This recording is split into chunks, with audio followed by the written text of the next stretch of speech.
Hello! What's up mga pips? For today's vlog, magluluto naman tayo ng paksiw na bangos. May own version yan guys. Oy, tsaking. May ganun.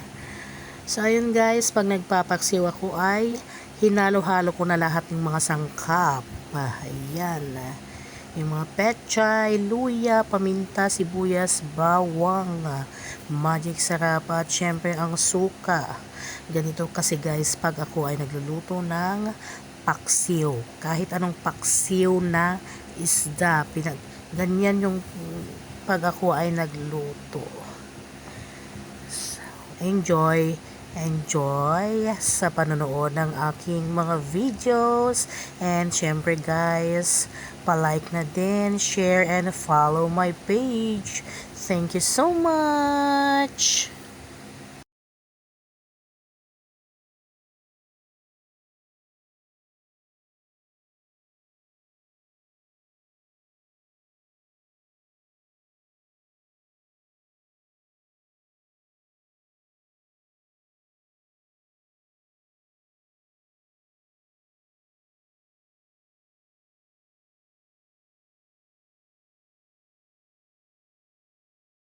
Thank you for watching. God bless. Don't forget to like, share, and follow.